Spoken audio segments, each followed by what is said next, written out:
جو اگلا عمل پوچھا ہے وہ آدھا سوال خواتین کا ہے اور آدھا سوال مردوں کا ہے، لیکن مجھے اب سمجھ نہیں آ رہی ان دو کو میں اکٹھے کیسے جوڑوں۔ آج کل تو میاں بیوی گھر میں اکٹھے رہ کے راضی نہیں ہیں، تو سوال میں اکٹھے کیسے ہو جائیں گے؟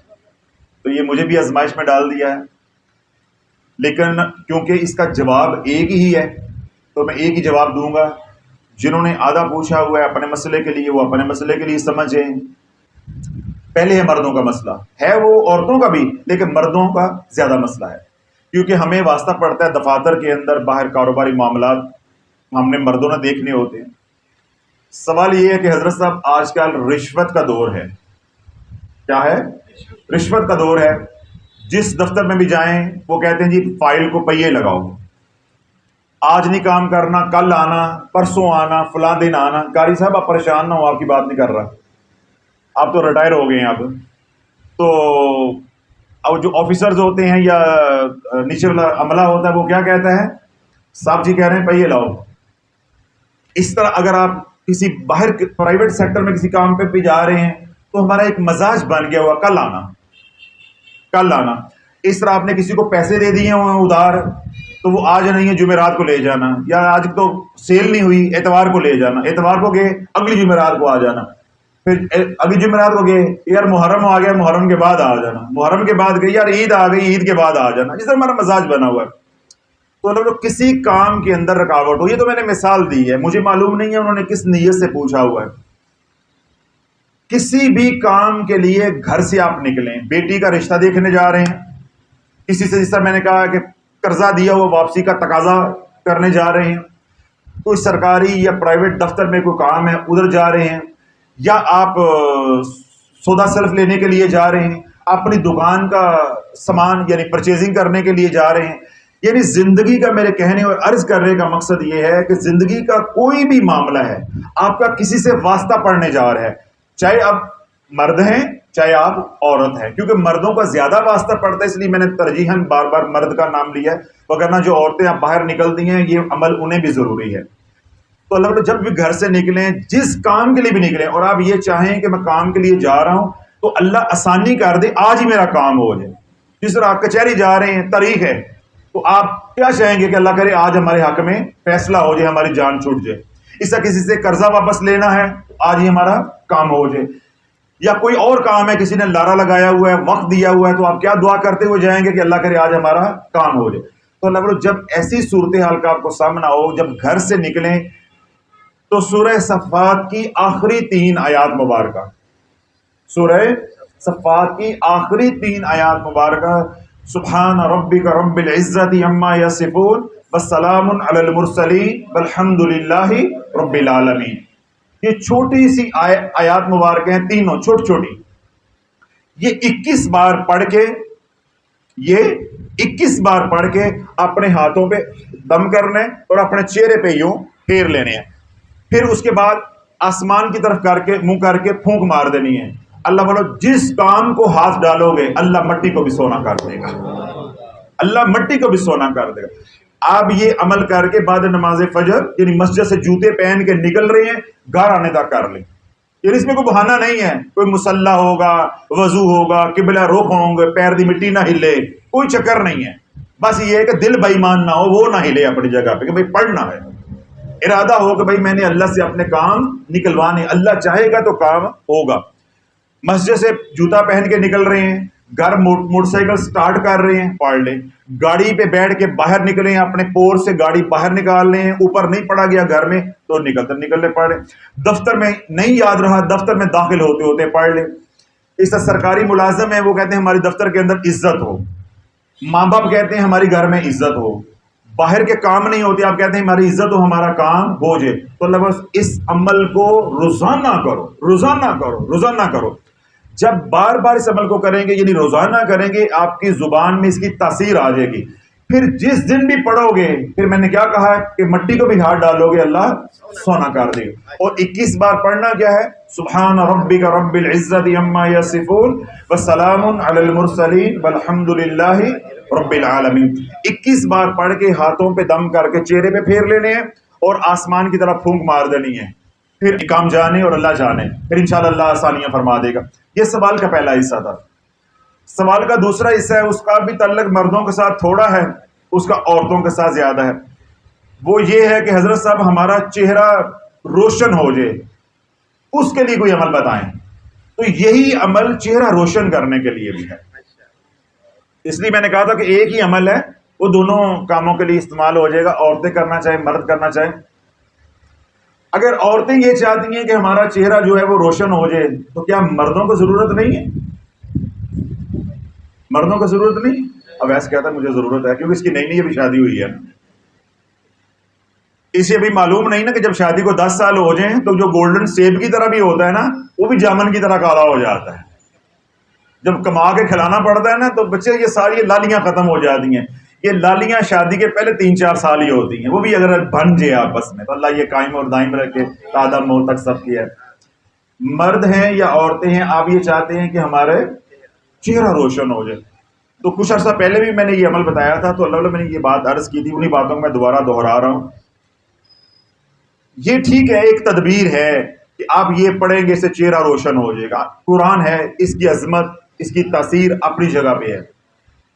اصل چیز کیا ہے کہ جب اب تک آپ گناہ نہیں چھوڑو گے، آپ کا چہرہ روشن نہیں ہو سکتا۔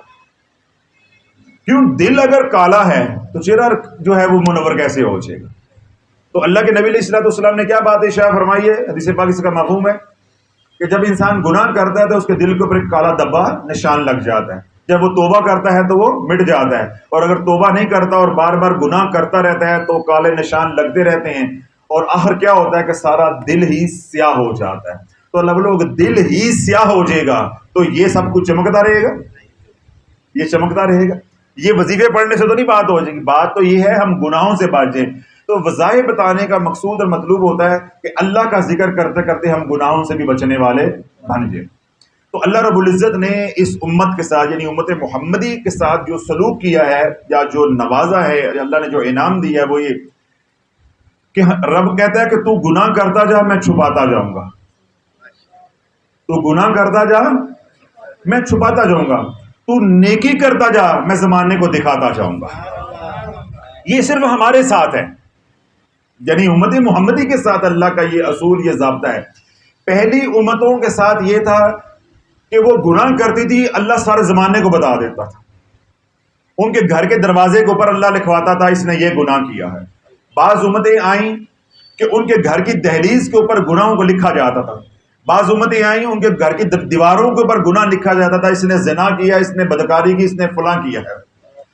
پھر بعض امتیں آئیں وہ گناہ کر دی، ان کی پیشانی کے اوپر اللہ لکھواتا تھا کہ اس نے یہ گناہ کیا ہے۔ پھر بعض امتیں آئیں ان کے ساتھ زکوٰۃ کا جو معاملہ تھا وہ کیا تھا؟ وہ زکوٰۃ اپنی پہاڑوں کے اوپر جا کے رکھتے، یعنی اپنا مال، آسمان سے آگ آتی، وہ اس مال کو، اس سامان کو جلا کے راکھ کر دیتی، تو ہر طرف اعلان ہو جاتا، شور مچ جاتا کہ فلاں کی زکوٰۃ قبول ہو گئی ہے۔ اور اگر مال جو ہے وہ آگ نہیں جلاتی تو ہر طرف بدنامی ہو جاتی کہ فلاں کا مال اللہ نے قبول نہیں کیا۔ اللہ والو ادھر 300 کا ڈبہ کھجوروں کا رمضان میں 650 کا بھی بیچا ہے، اللہ کہتے ہیں اندر ہی کھاتے زکوٰۃ دیے جا، میں قبول کیے جاؤں گا۔ ادھر رشوت کے پیسوں سے، خنزیر سے 2 نمبر مال کما کے اس سے عمرے بھی کیے جا رہے ہیں، حج بھی کیے جا رہے ہیں، اللہ پردے بھی ڈالے جا رہا ہے۔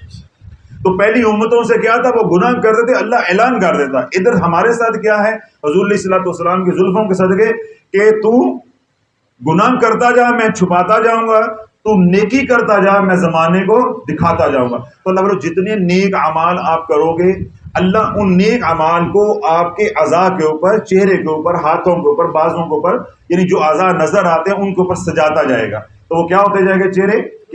چہرہ خوبصورت ہوتا جائے گا، منور ہوگا، ہاتھ ہیں، یعنی جو چیزیں حصے نظر آتے ہیں وہ منور ہوتے جائے گی۔ آخری بات، ابھی میں نے حضور علیہ الصلوۃ والسلام کا فرمان آپ کے سامنے رکھا دل کے حوالے سے، یعنی قلب کے حوالے سے۔ جس طرح ابھی یہ موسم ہے جولائی اگست، اب بارشیں ہو رہی ہیں، حبس ہے، اس میں کیا ہوتا ہے؟ وہ مچھر آتا ہے، پتنگے آتے ہیں۔ تو آپ باہر بازار جائیں، کسی بھی مٹھائی والی دکان پہ، سموسوں والی دکان پہ، دہی بلے اور چاٹ والی جو دکان ہے، یہ ریڑیاں جو کھانے پینے کی دکانیں ہوتی ہیں، یہ ریڑیاں ہوتی ہیں، انہوں نے بلب لگایا ہوتا ہے اور بلب کے اوپر لفافہ چڑھایا ہوتا ہے. اب اس لفافے میں سے روشنی نکل کے باہر آ رہی ہوتی ہے. دیکھا کبھی کہ نہیں؟ یا امریکہ رہتے ہیں آپ سے وہ مخاطب ہو بھائی، امریکہ سے آئے ہیں، آپ نے کبھی یہ لفافہ نہیں دیکھا پاکستان میں؟ چپے چپے تو لفافے ہے نہیں، اور پاکستان میں ہے کیا؟ وہ پریشان ہو گیا کہ میں نے نہیں دیکھا یہ. تو اب وہ کیا ہے کہ وہ بلب کی جو روشنی ہے وہ کس میں سے نکل رہی ہے؟ شاپر میں سے. شاپر نہیں، اللہ والا لفافہ ہوتا ہے، مجھے بھی ادھر لگا دیا ہے. لفافے میں سے نکل رہی ہے. لفافے کی اپنی روشنی ہے نہیں ہے، وہ روشنی کس کی ہے؟ بلب کی ہے. اسی طرح جب نیک اعمال کرو گے تو روشنی جو پیدا ہوگی وہ قلب کے اندر ہوگی. ان اعضاء کی اپنی روشنی نہیں ہے، ان کی اپنی روشنی نہیں ہے. جب یہ منور ہوگا تو اس کی روشنی پورے بدن میں جب پھیلے گی تو پورے کا پورا بدن سر تپا منور ہو جائے گا. تو کہنے اور عرض کرنے کا مقصد یہ ہے، اپنے دل پہ محنت کرے، اپنے قلب پہ محنت کرے کہ جو میں غیر ضروری سوچتا ہوں، سازشیں بناتا ہوں، جلتا ہوں، میرے دل میں حسد ہے، کینہ ہے، بغض ہے، اس کو میں اللہ کا ذکر کر کر کے، اللہ کی ضربیں لگا لگا کے ان تمام امراض رذیلہ کو اندر سے نکال دوں. جب دل پاک ہو جائے گا، صاف ہو جائے گا، منور ہو جائے گا تو سر تپا میرے تمام اعضاء بھی منور ہو جائیں گے. مختصر یہ کہ کوئی کسی سے کام کروانا ہے، اپنی بات منوانی ہے، گھر میں لڑائی ہو جاتی ہے، صلح کروانی ہے، باہر کے دنیا کے معاملات ہیں وہ کرنے کے لیے جا رہے ہیں، تو کیا پڑھیں گے؟ سبحان ربک رب العزت عما یصفون والسلام علی المرسلین والحمد للہ رب العالمین. تب بھی یہی عمل کریں گے. اور اگر خواتین ہیں یا مرد حضرات ہیں وہ یہ چاہتے ہیں ہمارا قلب بھی منور ہو جائے، ہمارا چہرہ، ہمارے ہاتھ بھی منور ہو جائیں، تو صبح نہار منہ جب آپ بستر سے اٹھیں فجر کی نماز کے لیے تو واش روم یعنی بیت الخلاء ٹوائلٹ میں جانے سے پہلے ایسے جس طرح میں بیٹھا ہوں ایسے بستر پہ بیٹھ گئے آپ 21 بار پڑھیں گے سبحان ربک رب العزت عما یصفون والسلام علی المرسلین والحمد للہ رب العالمین. یہ پڑھ کے اپنے سینے پہ، چہرے پہ پھونک مار لیں. یہ عمل روزانہ کرنا ہے. اس کا پاکی نپاکی کے ساتھ ایام خواتین کوئی مسئلہ نہیں ہے، ہر حال میں کرنا ہے. جس طرح میں یہ کہہ رہا ہوں یہ نہار منہ کرنا ہے تو نہار منہ کون سا وضو ہوتا ہے؟ اس کا پاکی نپاکی یا وضو کے ساتھ کوئی تعلق نہیں ہے. یعنی اٹھتے ہی اپنی روح کو پہلے ناشتہ کروانا ہے، پھر بیت الخلاء جانا ہے. تو بیت الخلاء ہم جاتے ہیں، اپنے بدن کو تیار کرتے ہیں دوبارہ کھانے پینے کے لیے. سمجھ آگے؟ تو اٹھتے پہلا کیوں؟ پہلے عالم ارواح میں ہم سب کی روحوں کو اللہ نے تخلیق کیا ہے. یہ تو بعد میں بنے ہیں. کیوں حضرت؟ یہ تو بعد میں بنے ہیں. ایک بزرگ تھے، مجھے بات یاد آ گئی، آپ کی تربیت کے لیے عرض کر دیتا ہوں. تو بزرگ تھے، تو ان کے پاس کچھ لوگ ملنے کے لیے گئے. رات دیر گئے، ان کے پاس پہنچے تو صبح ملاقات تھی بعد نماز فجر. بزرگوں نے فجر کی نماز پڑھائی اور حجرے میں بیٹھ گئے. اب وہ جو ملاقاتی تھے وہ باہر بیٹھ کے برآمدے مسجد کے سین میں بیٹھ کے انتظار کر رہے. اب بزرگ کہاں ہیں؟ اپنے حجرے میں. جب وہ تھوڑا سا وقت گزر گیا نماز کے بعد، 10 منٹ 15 منٹ 20 منٹ، تو آپ کو پتا ہم بڑے چھوٹے ظرف کے لوگ ہیں. تو جو سائلین تھے یعنی جو ملاقاتی تھے ان کے ذہن میں سوال آیا کہ پیر صاحب اندر اپنا کم چک کے رکھے کھائی جا رہے ہیں، ناشتہ پھڑکا رہے ہیں اور ہم مہمان ہیں، ہمیں باہر بٹھایا. ابھی انہوں نے بدگمانی باہر ہو رہی ہے کہ ہمیں ملاقاتیوں کو باہر انتظار کروا رہے ہیں، خود نماز پڑھا کے تو ناشتے پہ جو ہے وہ چلے گئے. تو بزرگان اپنے جو معمولات ہیں وہ مکمل کر کر آئے. تو جب سلام دعا ہوئی تو آپ نے جب ان کے قلب کے اوپر نگاہ ڈالی تو اس کے اندر کیا تھا؟ بدگمانی تھی، شکوہ تھا، شکایت تھی. تو آپ نے فرمایا کہ جو کچھ آپ سوچ رہے ہو واقعی میں وہی کر رہا تھا. جو کچھ آپ سوچ رہے ہو میں وہی کر رہا تھا. میں ناشتہ ہی کر رہا تھا. میں کیا کر رہا تھا؟ ناشتہ ہی کر رہا تھا. لیکن جو ناشتہ تم کرتے ہو وہ نہیں کر رہا تھا، میں اپنی روح کو ناشتہ کروا رہا تھا. تو دیکھو اللہ والو، اصول کی بات یہ ہے کہ جو پہلے آئے پہلے پائے. یہ اصول ہے دنیا کا نظم کے لیے، جو پہلے آئے پہلے پائے. تو اللہ نے ہماری ارواح کو پہلے بنایا ہے، بدن بعد میں آئے ہیں، تو روح کا حق پہلے ہے. اس لیے میں نے پہلے روح کو ناشتہ کروایا ہے. اب بدن کا حق ہے، وہ ناشتہ تمہارے ساتھ بیٹھ کے کروں گا. اب ان کے ذہنوں میں اشکال بھی ختم ہو گیا اور ان کی اصلاح بھی ہو گئی. تو اللہ بولو یہ عمل کے اندر حکمت یہ ہے، جو کسی کو اشکال ہو کہ یہ نہار منہ پڑھنے کا کیا مطلب ہوا، یہ کوئی کھانے والی چیز ہے، کوئی حکیموں کی دعائی ہے کہ جو آپ کہہ رہے ہیں نہار منہ جو ہے وہ کھانا ہے یا پڑھنا ہے؟ تو نہار منہ پڑھنے کا جو مقصود ہے، وہ جو حکمت ہے، وہ یہ کہ جو ہی آپ کی روح آپ کے بدن میں لوٹی ہے تو فوراً اس کو اللہ کے ذکر کی خوراک دو۔ روح کی خوراک کیا ہے؟ اللہ کا ذکر، تو فوراً اس کو خوراک دو تاکہ جو روح ہے وہ قوی ہو جائے۔ جب روح قوی ہوگی، مضبوط ہوگی، تو کیا ہوگی؟ وہ سارا دن تیرے نفس کو پکڑ کے رکھے گی کہ گناہ نہیں کرنا، گناہ نہیں کرنا۔ ہماری بدبختی کیا ہے کہ نہ صبح نماز، نہ قرآن مجید کی تلاوت، نہ ذکر و اذکار تسبیحات، نہ درود پاک۔ سب سے پہلے بدن کو ٹھوک کے جو ہے نا وہ ناشتہ کروانا ہے۔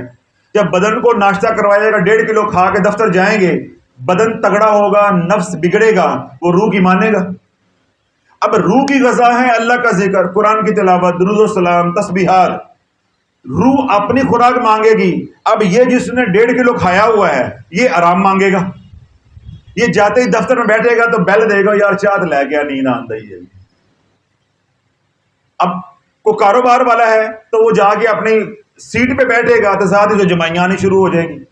کئی بار ہوتا ہے دفاتر میں جائیں تو وہ جو عملہ ہوتا ہے افسر سے لے کے نیچے تک، وہ صبح جمائیاں لے رہا ہوتا ہے، جیسے سائرہ تراویحاں پڑھتے رہے یا محفل شبینہ میں، محفل میلاد میں بیٹھے رہے ہیں صبح دیر۔ یہ کس بات کی دلیل ہے؟ کہ یہ بدنی ناشتہ، یعنی جسم کو ناشتہ کروا کے آئے ہیں، انہوں نے روح کو ناشتہ نہیں کروایا۔ تو اللہ اس عمل کے اندر جو حکمت تھی وہ بھی میں نے آپ کو بتا دی کہ جب صبح آپ یہ 21 بار پڑھیں گے سورہ صفات کی آخری 3 آیات مبارکہ، سبحان ربک رب العزت عما یصفون وسلام علی المرسلین والحمد للہ رب العالمین، تو اس دن اللہ پاک آپ کو اس کلام کی برکت سے، اس وظیفے کی برکت سے، اس عمل کی برکت سے سارا دن آپ کو گناہوں سے محفوظ رکھے گا، کیونکہ روح تگڑی ہو گئی۔ اب کوئی بھی نفس کے اندر خواہش آئے گی گناہ کی، کوئی برائی کی، کوئی خیال آئے گا، کوئی وسوسہ آئے گا، تو یہ روح اس سے روکے گی۔ اور اگر ہم اس ترتیب کو توڑیں گے، صبح نہ نماز ہے، نہ ذکر و اذکار ہے، نہ تسبیحات ہیں، صرف پہلے ناشتہ کیا اور کام پہ چلے گی، تو اب کیا ہو گیا؟ نفس تگڑا ہو گیا، روح کیا ہو گئی؟ کمزور ہو گئی۔ تو پھر سارا دن ہم وہ کریں گے جو نفس چاہے گا۔ تو نفس تو گناہ چاہتا ہے، آرام چاہتا ہے، اور روح کیا چاہتی ہے؟ نیک اعمال چاہتی ہے، اللہ کا ذکر۔ اس کے اندر یہ حکمت بھی تھی، وہ بھی میں نے آپ حضرات کو بتا دی۔ مختصر یہ کہ دنیا کے کام کے لیے جانا ہے، کسی سے اپنی بات منوانی ہے، کاموں میں رکاوٹ آ رہی ہے، 21 بار سورہ صفات کی آخری 3 آیات مبارکہ پڑھ کر جائیں، اور اپنے اعضاء کو چمکانا ہے، خوبصورت بننا ہے، چاہتے میرا چہرہ روشن ہو جائے، تو پھر کیا ہے کہ صبح اٹھتے پہ فوراً نہار منہ بیت الخلاء جانے سے پہلے 21 بار اپنے بستر پہ، اپنے بیڈ پہ، اپنے چارپائی پہ بیٹھ پہ سورہ صفات کی آخری 3 آیات مبارکہ کو پڑھ کے اپنے چہرے پہ ہاتھ پھیر لیں، اپنے سینے پہ پھونک مار دیں۔